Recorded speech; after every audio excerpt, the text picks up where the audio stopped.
daripada pelaksanaan pilkada nanti bisa berjalan dengan tertib, aman, dan lancar. Pastinya harapan kita Kabupaten Kota Waringin Barat, harapan kita semua tidak terulang kembali sejarah yang kelam pada saat di tahun 2010.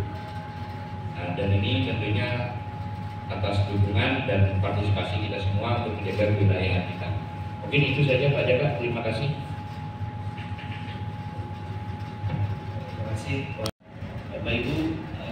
Ada lagi yang mau disampaikan atau didiskusikan terkait dengan mungkin saya sih menambahkan sedikit saja, mungkin poin DPD tadi ya bikin sekolah Pak ya, mungkin pengurusan DPD itu Pak minimalkan ini tidak karena begini, DPD itu ada berbagai macam, ada yang kami 30, ada yang kami yang kami 30 itu punya syarat-syarat itu tadi.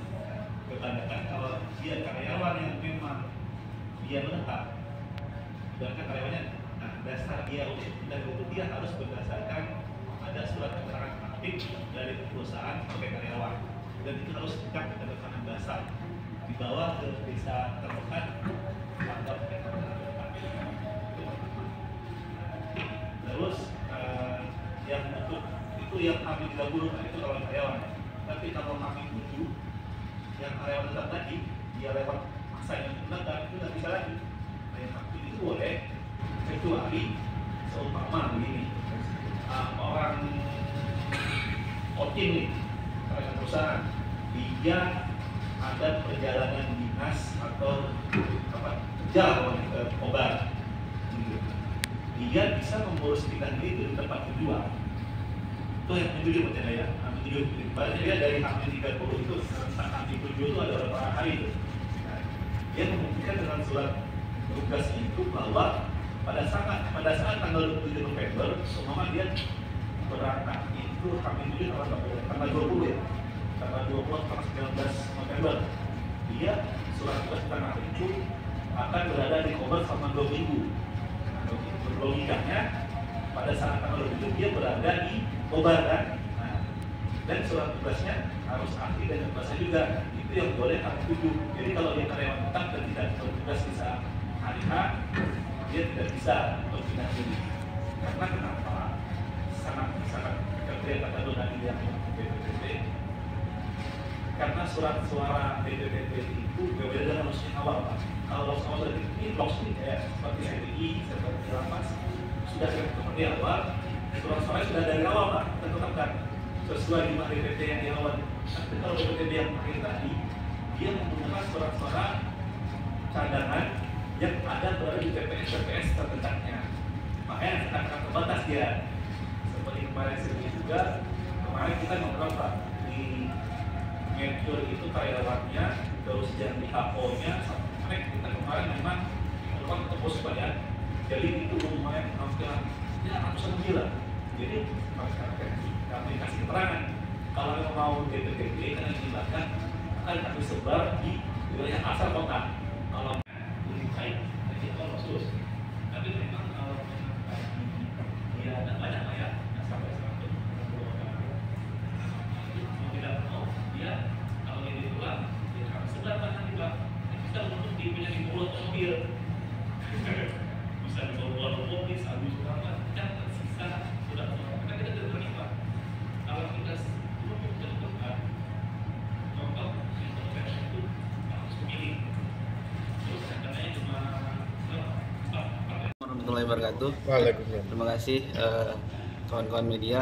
Hari ini kita laksanakan kegiatan rapat koordinasi terkait pemutahiran data di lokasi khusus pada pemilihan kepala daerah serentak tahun 2024 ini. Ada beberapa perusahaan perkebunan yang kita undang dan alhamdulillah berhadir. Kemudian lembaga pemasyarakatan juga berhadir.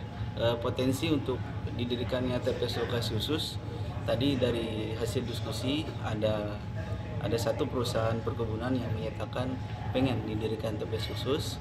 Kemudian untuk lembaga pemasyarakatan. Kenapa lembaga pemasyarakatan? Karena memang lokasinya terisolir karena memang harus ada di situ. Karena ada warga-warga yang punya hak dalam pemilihan nanti di TPS. Rencananya berapa loksus?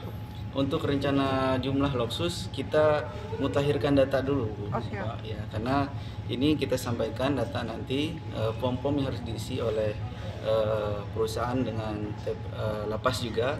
Nanti dari data itu kita olah, nanti baru kita bisa menentukan berapa jumlah TPS lokasi khususnya. Syaratnya apa saja sih, Bang? Kalau syarat pasti warga negara Indonesia yang berKTP Kalimantan Tengah. Karena kita pilkada gubernur dan wakil gubernur. Yang mengajukan tadi dari perusahaan Yang berapa? mengajukan satu perusahaan dari PT CBI Group. Itu untuk perusahaan perkebunan. Kalau lapas otomatis dia ada. Ya. Yap. Artinya perkebunan lain tidak mengajukan. Perkebunan lain menyampaikan tadi potensi sepertinya tidak ada untuk TPS lokasi Ada CBI, khusus. ya? Ada CBI. Adakah Pak arahan dari KPU terkait dengan perusahaan-perusahaan yang memberikan usaha, apakah ada pemantauan atau pengawasan seperti apa? Baik, untuk arahan tadi kita tetap menyampaikan kepada perusahaan kalau misalkan dalam perjalanannya nanti ada potensi untuk TPS lokasi khusus, segera menyampaikan ke kami karena waktu terus berjalan, tahapan terus berjalan. Karena ketika sudah ditetapkan ada perusahaan yang menyampaikan permintaan, mohon maaf kita tidak bisa mengakomodir. Oke. Berarti batas waktunya kapan tuh Bang bisa menyampaikan apa loksus itu? Sampai dengan sebelum penetapan daftar pemilih tetap nanti. Kapan itu Pak? Daftar pemilih tetap itu pada bulan September. September. Ya. Tapi dalam perjalanannya tetap kita selalu berkomunikasi dengan pihak perusahaan. Bagi yang tidak ada loksus, mobilisasi pemilih seperti apa? Oke. Bagi perusahaan yang tidak ada TPS khusus, tadi mereka sudah menyampaikan juga mereka siap untuk memobilisasi karyawannya yang berKTP lokal untuk memilih di TPS reguler terdekat dengan lokasi-lokasi. Kalau pemilu otomatis diliburkan karena libur nasional yang diliburkan secara nasional. Terima kasih Bang. Terima kasih, Bang. Bang, kalau ternyata dia tidak mempunyai KTP yang pada intinya mereka berdomisili di wilayah perusahaan sebagai pekerja, bagaimana langkahnya? Kalau dia tidak mempunyai KTP, syarat utama dia menjadi pemilih memang harus berKTP, Pak. BerKTP. Ketika dia tidak mempunyai harus segera mungkin. Sesegera Sekarang untuk mengurus kartu kependudukannya karena itu yang nanti menjadi acuan sebagai syarat menjadi pemilih nanti saat pemilihan kepala daerah. Oke, makasih Pak. Sosialisasi dari KPU terkait pemilihan khusus ya. Mungkin sebagai perusahaan respon sampai sejauh mana ini? Ya dengan adanya kegiatan ini tentunya kita sangat berterima kasih ya, artinya ada informasi-informasi tambahan yang akan melengkapi kami sebagai perusahaan perkebunan gitu ya, dan kami akan mendukung ya demi suksesnya proses pelaksanaan pilkada ini baik bupati maupun gubernur di wilayah Kalimantan Tengah ini, Pak.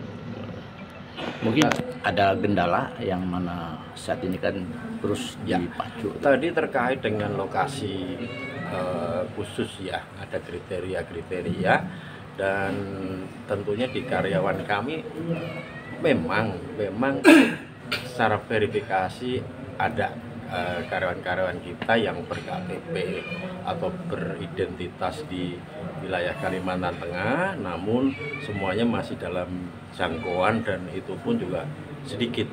Jadi kita tidak memerlukan TPS khusus, jadi mereka tetap rata-rata karyawan di sekitar kebun kita, dan kalaupun ada itu juga mereka seperti Pilpres kemarin mereka memanfaatkan fasilitas cuti untuk bisa memilih di daerah asalnya.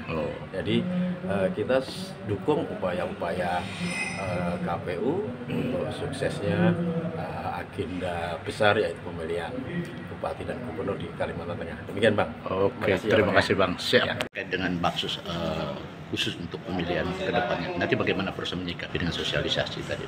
Jadi kami dari pihak perusahaan, khususnya kami di GA Group ya, kami ucapkan terima kasih ya kita diundang partisipasi, dan kami berharap dengan seperti ini partisipasi karyawan atau pekerja kerja kami yang ada di dalam lingkungan perusahaan semakin banyak dalam bisa memberikan hak pilihnya dan mensukseskan pilkada tahun ini.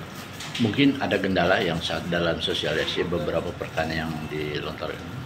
Kebanyakan dari karyawan kita itu kan terkait pindah pemilih ya. Kalau kita kan sebagian besar karyawan hampir 60% itu kan karyawan lokal, artinya dari Kabupaten Sukamara, Lamandau, Kobar khususnya. Jadi kalau untuk wilayah-wilayah yang dari kabupaten lain kayak Kotim, Palangkaraya, Papua, Pisau itu kan ada juga, tapi nggak banyak. Nah itu yang biasanya terkendala terkait pemindahan pemilih itu. Nah itu yang tadi kita tanyakan juga dengan teman-teman dari PKM Kobar, dan mereka siap untuk memberikan perlengkapan untuk melakukan sosialisasi yang nanti membantu kita juga di lingkungan perusahaan untuk mensosialisasikan tata cara ini. Gitu. Oke. Mungkin ada harapannya Bang kepada selaku perwakilan perusahaan, harapannya? Kami dari perusahaan itu berharap pilkada ini sukses dan damai dan mendapatkan pemimpin yang terbaik lah di antara yang terbaik. Makasih.